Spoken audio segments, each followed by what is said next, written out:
Kung naghahanap ka ng savings program, pwede ka dito sa Kaiser kasi dito 3 na yung meron ka. Tinatawag namin na Level 1 Investing. Sinimulan ko din to noong 2012.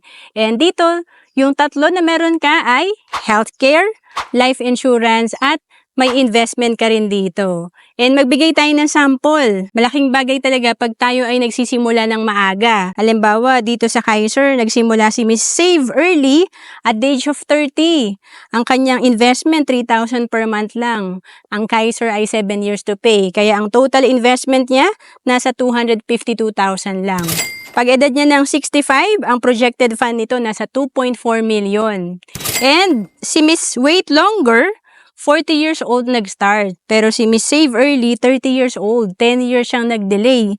Kaya humabol siya. Ang monthly investment niya, 6,000 per month. Total investment niya, nasa 504,000. Pero kahit malaki ang ininvest niya, ang projection nito pag edad niya ng 65, nasa 1.8 million lang. Compare kay Miss Save Early na 2.4 million ang kanyang investment. Dito, 1.8 million lang. To know more about Kaiser, message mo lang ako sa FB, Roancelis Capistrano.